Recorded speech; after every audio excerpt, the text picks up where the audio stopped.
Assalamualaikum warahmatullahi wabarakatuh.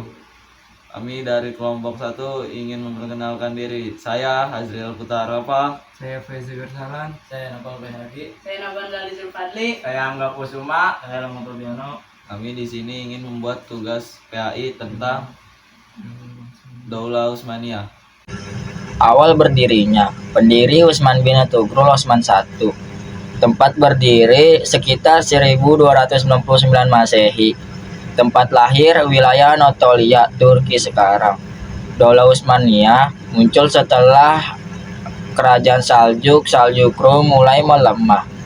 Saat itu, banyak suku Turki kecil berdiri di sekitar Anatolia. Salah satunya adalah suku Kayi yang dipimpin oleh Ertugrul, ayah Osman I, yang setelah Ertugrul wafat, Osman melanjutkan kepemimpinan dan mulai memperluaskan wilayahnya. Perluasan wilayah. Penguasa selanjutnya seperti Murad dan Bayazid memperluas wilayah ke Eropa Timur, yaitu Balkan. Tahun 1453 Masehi, di bawah Sultan Mehmed Al-Fatih, mereka menaklukkan Konstantinopel, ibu kota Bizantium, dan menjadikannya Istanbul, ibu kota baru kerajaan. Sejak saat itu, Daulah Utsmaniyah menjadi kekaisaran Islam besar yang berkuasa di Asia, Eropa, dan Afrika. Ciri utama menggabungkan unsur Turki, Islam, dan budaya Bizantium. Dikenal kuat dalam militer, administrasi, dan pembangunan. Bertahan lebih dari 600 tahun, 1299 Masehi sampai 1924 Masehi. Perkembangan awal. Osman pertama menaklukkan beberapa kota Bizantium di sekitar Anatolia. Tahun 1326 Masehi, di bawah kepemimpinan putranya Orkah, mereka berhasil merebut Brus, yang kemudian dijadikan ibu kota pertama. Keberhasilan ini menandai lahirnya Daulah Utsmaniyah secara resmi. Masa kemasan pada Daulah Utsmaniyah. Kepimpinan Daulah Utsmaniyah, Sultan Bayezid II dianggap sebagai pemimpin yang lemah. Masa pemerintahannya diwarnai banyak kekacauan politik dan perselisihan. Ia akhirnya menyerahkan kekuasaannya kepada putranya, yaitu Sultan Salim I. Sultan Salim I dikenal sebagai khalifah yang giat, pekerja keras, dan dihormati. Ia berhasil mempersiapkan Daulah Utsmaniyah untuk mencapai masa keemasan pada era penerusnya. Sultan Al-Qaununi mewakili puncak kejayaan Daulah Utsmaniyah. Ia dijuluki Al-Qaununi, sang pembuat undang-undang, karena menyempurnakan hukum pada masanya.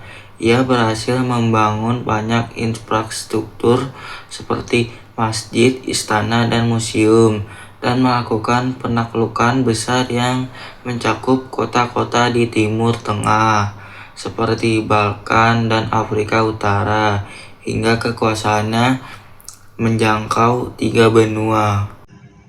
1. Muhammad pada tahun 817 sampai 824 Hijriah atau 1403 sampai 1421 Masehi. Awal kekuasaan putra bungsu Sultan Bayazid. Setelah ayahnya meninggal, ia mulai menyusun kekuatan kembali dan memulihkan keadaan Turki Utsmani. Strategi memperbaiki hubungan diplomatik, terutama dengan Bizantium dan Venesia, untuk mencegah campur tangan asing.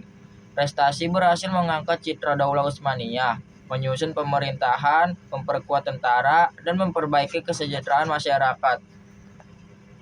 2. Murad pada tahun 824 sampai 855 Hijriah atau 1421 sampai 1451 Masehi. Naik tahta menggantikan ayahnya Muhammad pada usia 18 tahun. Karakter dikenal sebagai sosok yang sangat cinta kedamaian dan ilmu pengetahuan. Cita-cita utamanya adalah melanjutkan usaha perjuangan Muhammad. Prioritas berhasil merebut kembali daerah-daerah yang terlepas dari Daulah Utsmaniyah sebelumnya, seperti Asia Kecil, Salonik, Albania, Valak, dan Hungaria.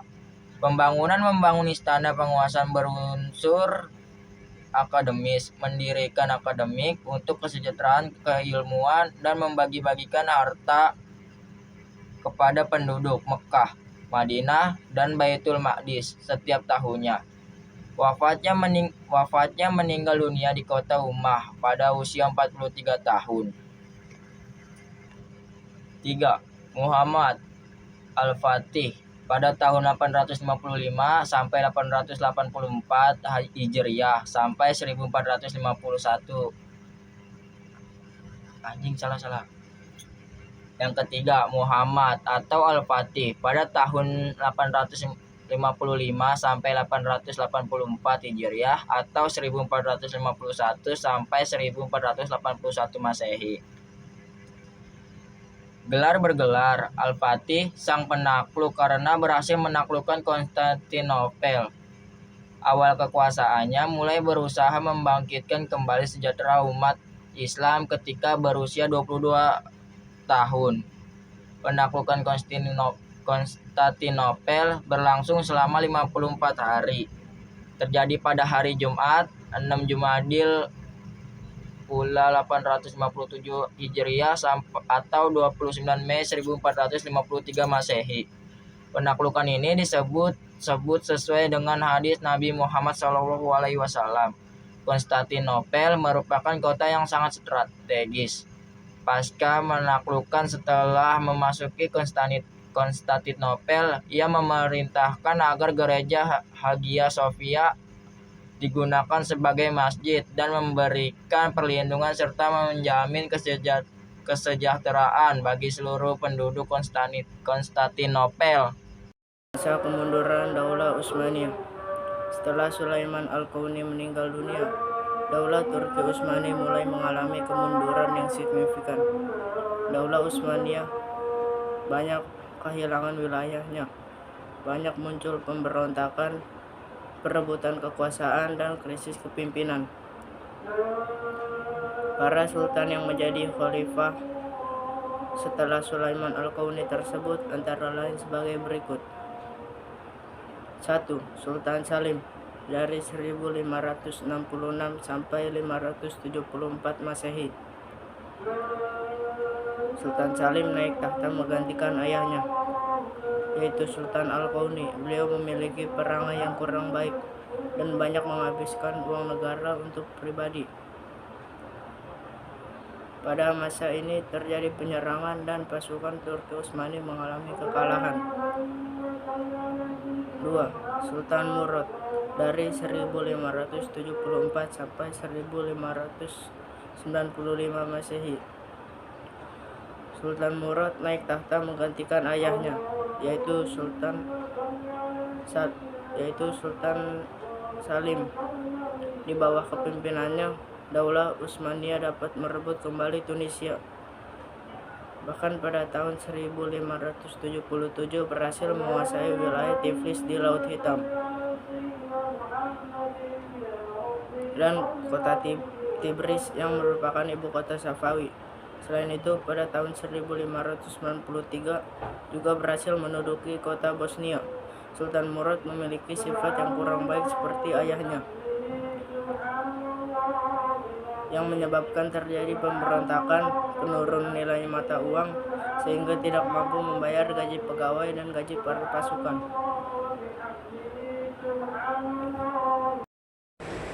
3. Sultan Muhammad III pada tahun 1595 sampai dengan 1603 Masehi. Pemerintah setelah Sultan Murad III, ia dikenal memperluas wilayah Utsmani dan menang dalam perang melawan Austria pada tahun 1596. Namun, masa pemerintahannya juga diwarnai krisis ekonomi dan pemberontakan di dalam negeri. 4. Sultan Ahmed I pada tahun 1603 sampai dengan 1617 Masehi. Naik takhta saat masih muda, ia terkenal karena membangun Masjid Biru yang berada di Istanbul. Pemerintahannya berusaha memperbaiki administrasi dan mengakhiri perang panjang dengan Persia dan Austria melalui perjanjian damai. 6. Sultan Mustafa I pada tahun 1617 sampai dengan 1618 Masehi naik tahta setelah wafatnya Ahmed I, tetapi pemerintahannya sangat singkat karena kondisi mentalnya yang tidak stabil. Ia kemudian diturunkan dari takhta oleh pihak istana. Faktor-faktor penyebab mundurnya Daulah Utsmaniyah. Setelah lama kemunduran Daulah Utsmaniyah dilanda sebagai krisis baik di bidang ekonomi, politik, maupun militer. Akhirnya, Turki berubah menjadi negara republik pada tahun 1924 Masehi dengan nama Republik Turki. Tentunya Daulah Utsmaniyah setidaknya disebabkan oleh beberapa faktor, yaitu sebagai berikut. 1. Kondisi pemerintahan yang lemah dan kemerosotan akhlak para pemimpin Daulah Utsmaniyah. Kemunduran Daulah Utsmaniyah dimulai ketika para pemimpin dijangkit penyakit yang menyerang bangsa-bangsa sebelumnya. Cinta dunia, pola hidup mewah dan berfoya-foya, sikap iri hati, saling membenci atau hasut, dan berperilaku zalim dari penguasa. Kedua, melemahnya kekuatan militer dan serangan dari Eropa. Sebelum terjadi Perang Dunia I yang mengakhiri Daulah Utsmani, banyak terjadi upaya dari raja-raja Eropa. Hal ini sudah sejak akhir abad terakhir. Gerakan opsi sekuler. Selain dari serangan konspirasi dari pihak luar, Daulah Utsmaniyah juga mendapat perlawanan dari organisasi sekuler dan nasionalis. Dalam perjuangannya, mereka banyak dibantu oleh pihak barat untuk mewujudkan cita-citanya. Puncaknya terjadi pada tahun 1909 Masehi dengan dalih gerakan mogok massal. Organisasi Persatuan dan Kesatuan berhasil memasuki Istanbul, menyingkiri Abdul Hamid II dan melucutinya dari pemerintahan dan keagamaan. Setelah itu hanya tinggal simbol-simbol Daulah Utsmaniyah. Beberapa keteladanan yang dapat diterapkan dari sejarah Daulah Turki Utsmani antara lain sebagai berikut. 1. Bekerja keras dalam menetap hukum pemerintahan. 2. Bekerja keras dalam memperkuat negara melalui hukum militer. Bekerja keras dalam membangun ekonomi negara. 4. Bekerja keras dalam mewujudkan toleransi antar umat beragama. 5. Bekerja keras dalam meningkatkan sains dan teknologi. 6. Membangun dan menghargai bahasa dan budaya. 7. Membangun dan menghargai arsitektur. Sekian dari kelompok kami, kurang lebih mohon maaf. Wassalamualaikum warahmatullahi wabarakatuh.